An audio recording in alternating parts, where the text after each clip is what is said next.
कभी कभी जिंदगी हमें ऐसे मोड़ पर लाकर खड़ा कर देती है जहां रिश्तों के मायने बदल जाते हैं। हिमाचल की ठंडी वादियों में शुरू हुई यह कहानी सिर्फ प्यार की नहीं, विश्वास और सपनों की भी है।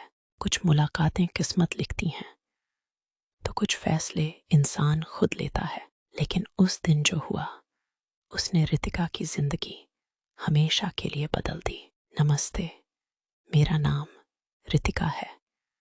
मैं हिमाचल प्रदेश के एक छोटे से खूबसूरत गांव में रहती हूँ।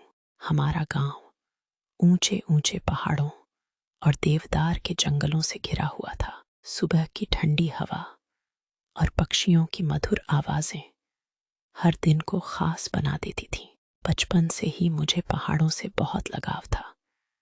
जब सूरज की पहली किरण बर्फ से ढकी चोटियों पर पड़ती तो ऐसा लगता मानो प्रकृति खुद कोई सुनहरी चादर ओढ़े खड़ी हो। समय बीतता गया और मेरी शादी पास के शहर में रहने वाले आदित्य से हो गई। आदित्य बहुत ही समझदार और मेहनती इंसान थे। शादी के बाद जब मैं पहली बार अपने ससुराल पहुंची तो मन में कई सवाल थे। क्या नया परिवार मुझे अपनाएगा? क्या मैं इस घर की जिम्मेदारियां संभाल पाऊंगी? लेकिन घर में कदम रखते ही मेरी सारी चिंताएं धीरे धीरे खत्म होने लगीं। सासू माँ ने मुस्कुराकर मेरा स्वागत किया, ससुर जी ने आशीर्वाद दिया और आदित्य ने धीरे से कहा, डरने की जरूरत नहीं है, अब यह घर तुम्हारा भी है। उनकी यह बात सुनकर मेरे चेहरे पर मुस्कान आ गई।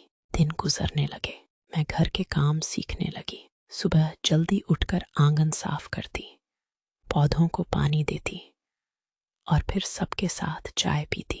धीरे धीरे घर मेरे लिए सिर्फ एक मकान नहीं रहा, बल्कि भावनाओं से जुड़ा एक संसार बन गया। आदित्य अक्सर अपने काम में व्यस्त रहते थे, लेकिन वह हमेशा मेरे लिए समय निकाल लेते। शाम को हम दोनों घर की छत पर बैठकर पहाड़ों को देखते। दूर आसमान में चमकते तारे और ठंडी हवा उस पल को और भी खास बना देती। एक शाम आदित्य ने मुझसे पूछा, रितिका, तुम्हारा सबसे बड़ा सपना क्या है? मैं कुछ पल चुप रही, फिर धीरे से बोली, मैं चाहती हूँ कि हमारा परिवार हमेशा खुश रहे। आदित्य मुस्कुरा दिए। उन्होंने कहा, और मेरा सपना है कि तुम्हारे चेहरे की यह मुस्कान कभी न जाए। उनकी बात सुनकर मेरी आंखें नम हो गईं। समय के साथ हमारा रिश्ता और मजबूत होता गया। हम छोटी छोटी खुशियों में भी बड़ी खुशी ढूंढ लेते थे।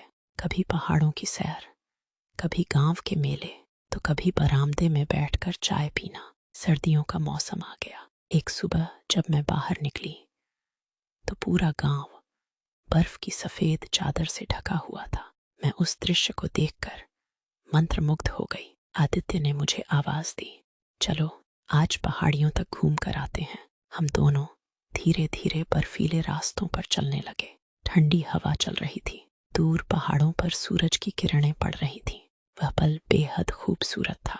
रास्ते में हमने कई तस्वीरें खींची और जीवन की छोटी छोटी बातों पर बातें की। उस दिन मुझे एहसास हुआ कि असली खुशी महंगे उपहारों में नहीं, बल्कि अपनों के साथ बिताए गए पलों में छिपी होती है। कुछ महीनों बाद आदित्य को काम के सिलसिले में दूसरे शहर जाना पड़ा।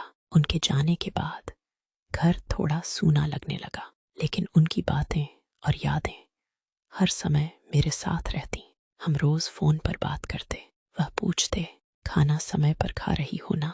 और मैं हंसते हुए कहती, हाँ, आप अपनी चिंता करो।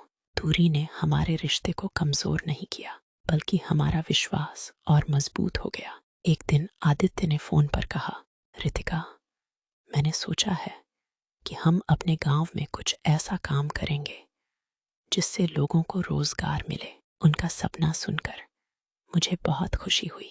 कुछ समय बाद वह वापस लौट आए।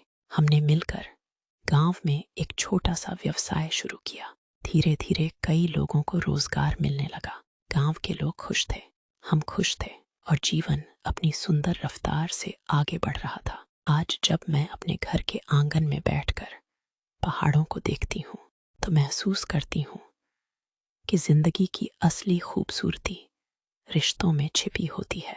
प्यार सिर्फ बड़े बड़े वादों का नाम नहीं है। प्यार वह है जब कोई आपकी छोटी सी मुस्कान की भी परवाह करे, जब कठिन समय में आपका हाथ थामे और जब हर परिस्थिति में आपका साथ निभाए। हिमाचल की वादियों ने मुझे सिखाया है कि सच्चा प्यार सम्मान, विश्वास और अपनापन से बनता है, और शायद यही जीवन की सबसे खूबसूरत कहानी है।